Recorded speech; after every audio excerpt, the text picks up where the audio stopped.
Sun international, Visakhapatnam, Hyderabad 8575795757. నమస్తే, తెలుగు న్యూస్కి స్వాగతం.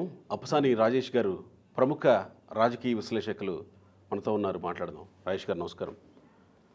పల్నాడులో పిన్నెల్లి రామకృష్ణారెడ్డి, పిన్నెల్లి సోదరుడు, వీళ్ళిద్దరి ఇది ఏంటో అంటే బహుశా అప్పటి వరకు తెలియనటువంటి వాళ్ళకు కూడా ఎలక్షన్ల సందర్భంగా లోపల పోలింగ్ బూత్లో ఈవీఎంలు ఇది చేసిన తీరును బట్టి ఓహో ఇంత భయంకరమా అనేది బయటకు వచ్చింది.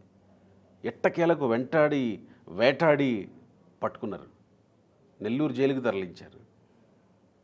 ఏం సందేశం ఇచ్చినట్టు ఎలక్షన్ కమిషన్ అయినా పోలీస్ వ్యవస్థ అయినా పిన్నెల్లిని అరెస్ట్ చేసి ఈ ప్రకారంగా వేటాడి అన్నట్టు ఏం సందేశం ఇచ్చినట్టు? ఇక్కడ మే 13వ తారీఖు జరిగిన ఎన్నికల్లో పిన్నెల్లి రామకృష్ణారెడ్డి ఎలా వ్యవహరించాడు అనేది, ఆ ఎన్నికని ఏ విధంగా జరిపించాలని చెప్పిన ప్రయత్నం చేశాడు అనేది, ఆ ఎన్నిక జరిగిన తర్వాత కారంపూడి గ్రామం మీద అతను దండెత్తి 100 మందితోటి ఆ ఊరిలో సహజంగా మనం భద్రతా బలగాలు మార్చ్ ఫాస్ట్ చేయటం చూసాం. కానీ పిన్నెల్లి రామకృష్ణారెడ్డి తన మంది మార్బలంతో కారంపూడి గ్రామంలో వాళ్ళ ఆయుధాలు పట్టుకొని మార్చ్ ఫాస్ట్ చేయించిన తీరు చూసాం. సహజంగా చట్టం చాలా వేగంగా స్పందిస్తే, స్థాయి భేదం లేకుండా తప్పు ఎవరు చేసినా తప్పు చేసిన వాళ్ళని ఆ తప్పు ప్రాతిపదికగానే కనుక శిక్షించగలిగే చిత్తశుద్ధి, నిబద్ధత మన చట్టానికి అధికార వ్యవస్థకు ఉంటే, మే 13వ తారీఖు ఈవీఎం బద్దలు కొట్టిన రోజే అతను అదుపులోకి తీసుకోవాలి. అతను మరుసటి రోజు మంది మార్బలంతో కారంపూడి వెళ్ళి అక్కడ తన మంది మార్బలంతో మార్చి ఫాస్టులు చేయడానికి ఆస్కారం కలిగకూడదు. ఎందుకంటే అతను ఆ రోజు ఈవీఎం బద్దలు కొట్టడమే కాదు, ఏజెంట్లని బలవంతాన అతని సోదరుడు తెలుగుదేశం పార్టీ ఏజెంట్ల మీద దౌర్జన్యం చేసి బూతుల్లోంచి బయటికి లాక్కొచ్చారు. వాళ్ళ కుటుంబ సభ్యుల్ని హింసించారు. ఆ హింసించిన వీడియోలు తీసుకొచ్చి బూతుల్లో ఏజెంట్గా ఉన్న వాళ్ళకి చూపించారు. అంటే ఎన్నికలను ఒక ప్రహసనంగా మార్చే ప్రయత్నం చేశారు. ఆ ఉదయాన్నే పోలింగ్ బూత్లోకి వెళ్ళిన మహిళా ఏజెంట్ మంజులారెడ్డి అని ఆవిడ కణత మీద నుదుటి మీద ఒక మహిళా ఏజెంట్ మీద ఆమెని గాయపరిచిన తీరు చూసాం. తర్వాత ఈ ఈవీఎం బద్దలు కొడుతున్న సందర్భంగా అడ్డుకోబోయిన నంబూరు శేషగిరిరావు గారు అని చెప్పని తెలుగుదేశం పార్టీ ఏజెంట్ని బయటికి లాగి ఆయన మీద గొడ్డలతో దాడి చేసిన తీరు చూసాం మనం. ఇన్ని అకృత్యాలకు పాల్పడ్డప్పుడు అతన్ని హౌస్ అరెస్ట్ చేయటం ఏంటి? తీసుకెళ్ళి లోపల దబ్బాలి కదా మొట్టమొదట. హౌస్ అరెస్ట్ చేయటం ఏంటి అతన్ని అతని సోదరుణ్ణి? ఇతనంటే శాసనసభ్యుడు అయినా సరే అతను ఎన్నికల పోటీలో ఉన్న అభ్యర్థి మాత్రమే అనే విషయాన. అవును కదా.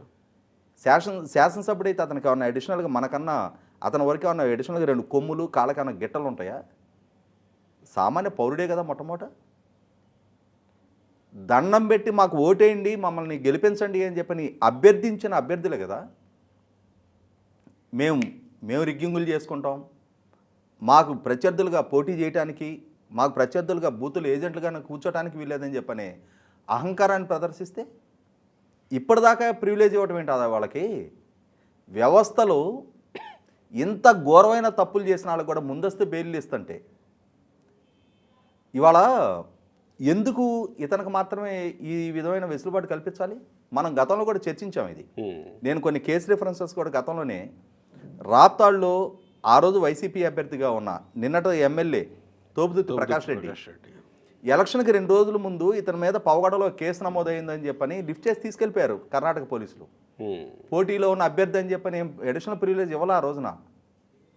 అతను పోటీలో ఉన్న సందర్భంగా నమోదైన కేసులు కాదయి, ఎప్పుడో కేసులు నమోదయ్యి ఉన్నాయి.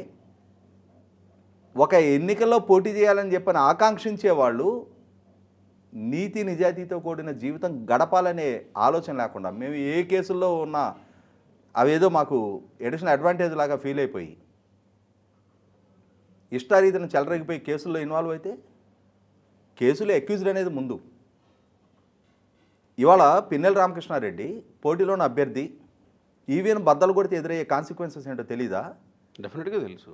తెలుసుండి అహంకారంతో మంది మార్బలంతో బూతుల్లోకి వెళ్ళి ఈవీఎంలు నెత్తి నేలకోసి కొట్టి వివిప్యాట్లని బద్దలు కొడితే ఎదురుగా పోయే కాన్సిక్వెన్సెస్ రేపు లెక్కింపు నాటికి ఇవి ఇబ్బంది అవుతాయని చెప్పని తెలీదా? తెలుసుండి అధికార అహంకారంతో అటువంటి పనులు చేసినప్పుడు పోటీలో ఉన్న అభ్యర్థి కాబట్టి అని చెప్పని లెక్కింపు నాటికి ప్రివిలేజ్ ఎందుకు ఇవ్వాలా తనకి? ఇది ఈ వ్యవస్థలో ఉన్న లోపాల కారణంగానే మే 13వ తారీఖు జరిగితే జూన్ 26వ తారీఖు అరెస్ట్ చేశారు అతన్ని. అంటే వ్యవస్థల నుంచి అతనికి అండదండలు అందాయి. అతన్ని కాపాడే వ్యవస్థలు కూడా ఉన్నాయి కొన్ని అతనికి అండదండలు అందించాయి. సామాన్యుడి విషయంలో అయితే ఇది జరుగుద్దా? ఈవీఎం మీద అట్లా చేయి పెట్టగానే తీసుకెళ్ళి లోపలేసేవాడు. అవును కదా. కోడ్ ఆఫ్ కండక్ట్ అమల్లో ఉంది, ఎన్నికలు జరుగుతూ ఉన్నాయి, వెబ్కాస్టింగ్ జరుగుతూ ఉంది.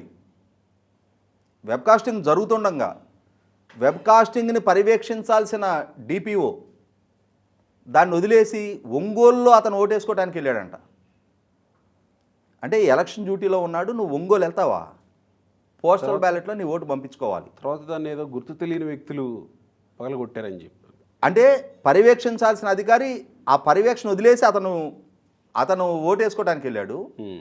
అంటే ఇక్కడ వీళ్ళు చేసిన తప్పుల్ని కాపాడే ప్రయత్నంలో ప్రాసెస్లో ఎంతమంది అధికారులు బలిపశువులుగా మారారు? కరెక్ట్. ఎందుకు వీళ్ళని ఉపేక్షించాలి? పైగా నిన్న కూడా అరెస్ట్ జరిగిన తీరు చూడు. అతనికి ఓన్ వెహికల్లో తీసుకెళ్ళటం ఏంటి? ఏ పోలీస్ వాహనంలో కూర్చోబెట్టి తీసుకెళ్ళలేరా? అరెస్టే కదా చేసింది. కేసులు అక్యూజ్డే కదా, 4 కేసులు అక్యూజ్డ్ కదా. అవును. పైగా ఏ కేసు? పోలీసు సిఐ మీద హత్యాయత్నానికి పాల్పడ్డారు వీళ్ళు. నారాయణస్వామి అనే సిఐని కారంపూడిలో వీళ్ళ దౌర్జన్యాలను అడ్డుకున్నాడు అని చెప్పని అతని మీద గొడ్డలతో దాడి చేస్తే అతనికి తలబగిలితే హత్యాయతనం కేసు అది కూడా చాలా లేటుగా పెట్టారు. పైగా ఆ సిఐకి కులాన్ని ఆపాదించి విమర్శలు చేశాడు వీడు. ఎందుకు వీళ్ళని కొనసాగనివ్వాలి ప్రజా జీవితంలో? అసలు ఎందుకు వీళ్ళకి రక్షణ కల్పించాలి? పైగా వాళ్ళ తమ్ముడు ఆ రోజు నుంచి ఈ రోజు దాకా ఇంకొక అంశం, వీళ్ళు పోలీసు గృహ నిర్బంధంలో నుంచి పారిపోయారు. అసలు ఆ కేసు ఏది? అదొక కేసు నమోదు కావాలిగా. ఆ కేసు ఇప్పటికి నమోదు కాల. పైగా నేను అరెస్ట్ చేసి మేజిస్ట్రేట్ దగ్గరికి తీసుకెళ్తున్నప్పుడు అక్కడ కొమెర శివ అని చెప్పని ఒక తెలుగుదేశం కార్యకర్త ఎదురొస్తే అతని కడుపులో గుద్దాడంట పోలీసులు అరెస్టు అయ్యుండి. మరి ఆ కేసు ఏది? అది కూడా కేసు పెట్టాలి కదా. ఇంకొక కార్యకర్త ఫోన్లో రికార్డు చేస్తున్నాడని చెప్పని వాళ్ళని నెట్టేశాడంట. సరే నెట్టేసింది వదిలేసాయి. ఇతన్ని పోలీసుల సమక్షంలో నేను కడుపులో గుద్దాడుగా మేజిస్ట్రేట్ దగ్గరికి వెళ్తున్నప్పుడు అదో కేసు నమోదు చేయాలిగా. ఈ వికృత స్వభావాన్ని ఎంటర్టైన్ చేయడానికి వీల్లేదు. సరే, ఇప్పుడు ఎంటర్టైన్ చేయడానికి వీలు లేకుండానే కాస్త వేగంగా అరెస్ట్ చేశారని అనుకోవచ్చా? వేగంగా జరగలేదు. కాకపోతే నిన్న జరిగింది ఏంటి అంటే గౌరవ హైకోర్టులో ఎప్పుడైతే ఇతని ముందస్తు బెయిల్ పిటిషన్లు కోర్టు కొట్టేసిందో పారిపోవడానికి ఆస్కారం కలిగకుండా వేగంగా స్పందించి ఇతను అరెస్ట్ చేశారు. రైట్. అంతవరకు అక్కడ కూడా బయటకు వస్తున్న వార్తలు ఏంటి అంటే పోలీసులను చూసి బాత్రూంలోకి దూరాడు అని. అవును. ఆ బాత్రూంలోకి దూరిన దాంట్లో నుంచి వీళ్ళ తమ్ముడు ఆ బాత్రూమ్ నుంచి తప్పించుకొని వెళ్ళాడు అని చెప్పని. అసలు బాత్రూంలో దాకా వీళ్ళ తమ్ముడు ఎందుకు రానిచ్చారు? ముందస్తు బెయిల్ కోర్టు వెసులుబాటు ఇతనికి ఇచ్చింది, వీళ్ళ తమ్ముడికి ఇవ్వలేదే. వీళ్ళ తమ్ముడు ఆ రోజు నుంచి తప్పించుకొని తిరుగుతున్నాడే. అతని కంటికి కనపడితే ఇమ్మీడియట్గా బుక్ చేసి లోపల వేయాలి. అతన్ని ఎందుకు అరెస్ట్ చేయలేదు? అంటే ఇక్కడ చట్టం వీళ్ళకి చుట్టంగా పనిచేస్తుంది అనేది వాస్తవం. ఇంకా కాబట్టే వాళ్ళ తమ్ముడు ఎట్లా తప్పించుకొని తిరుగుతున్నాడు ఇన్నాళ్ళ నుంచి.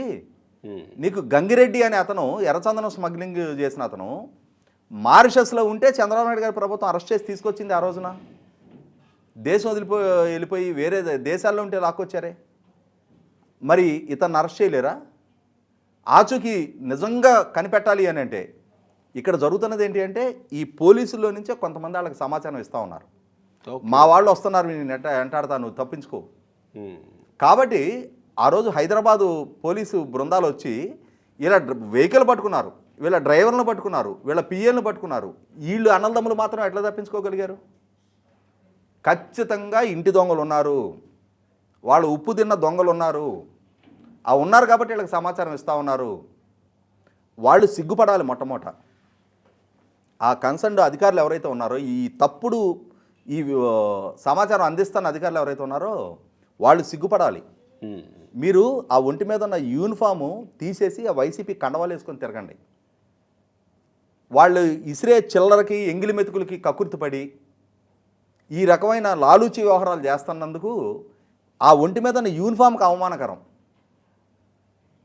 ఇవాళ తప్పులు చేసేవాడికి అండదండలు అందిస్తున్నారు అని అంటే మీకు అసలు ఆ ఒంటి మీద యూనిఫామ్ వేసుకునే అర్హత ఎక్కడుంది? సరిపోని ఎట్టకేలకు అరెస్ట్ జరిగింది, కేసులు ఉన్నాయి, ఇంకా 4 కేసులు అక్యూజ్డ్గా ఉన్నారు, ఇంకా కేసులు ఉన్నాయి, ఇంకా గతంలో జరిగినటువంటి వ్యవహారాల్లో కూడా ఇతనికి ప్రమేయం ఉండే ఉండొచ్చు అనే అనుమానాలు ఉన్నాయి. ఇంతటితోటి ఈ కేసులతోటి ఆగుతాయా? ఇంకా ఏమన్నా వచ్చే అవకాశం ఉంటుందా? ఒక్క పిన్నెలతోటి ఆగుతుందా? ఇంకా తవ్వే అవకాశం ఉంటుందా? ఇప్పటివరకు జరిగింది ఏంటి అంటే పేదవాడి కోపం పెదవకు చేటు అని చెప్పని వీళ్ళకున్న అధికారము, వీళ్ళ దౌర్జన్యాలు, వీళ్ళ వందిమాగతులతోటి చూసి భయపడి చాలామంది ముందుకొచ్చి ఫిర్యాదులు ఇవ్వనాళ్ళు చాలా సంఘటనలు మరుగున పడిపోయి ఉంటాయి. ఇప్పుడు ధైర్యం చిక్కుద్ది. ఎవరెవరైతే బాధితులు ఉంటారో, వీళ్ళ దౌర్జన్యాలకు బలైపోయిన వాళ్ళు ఉంటారో, వీళ్ళ చేత ఆక్రమణల గీతుల్లో ఆస్తులు పోగొట్టుకున్న వాళ్ళు ఉంటారో వాళ్ళు ఒక్కొక్కళ్ళు బయటకు వస్తారు. మరి ఆ జరిగిన నరసరావుపేట, గురజాల ఇవన్నీ కూడా డెఫినెట్గా వాళ్ళ మీద కూడా వెళ్ళే అవకాశం ఉంటుందా? తప్పనిసరిగా చట్టాన్ని అతిక్రమించి అహంకారాన్ని ప్రదర్శించి దౌర్జన్యాలు, దాడులకు పాల్పడ్డ ప్రతి ఒక్కళ్ళకి కూడా నిన్న మీ సమయం కావచ్చు, నేడు మీ సమయం కాదు. ఖచ్చితంగా చట్టం ముందు దోషులుగా బుక్ అవటం ఖాయం, అరెస్టులు కావటం ఖాయం. కాకపోతే కొంచెం ముందు వెనక అంతే తేడా. అధికారంలో ఉన్నామని విర్రవేగద్దు అనే ఒక సందేశం ఎవరికైనా వర్తించుద్ది. అది ఎప్పుడు అధికారంలో ఉన్న వాళ్ళకి ఎవరికైనా వర్తించుద్ది. Right sir, thank you.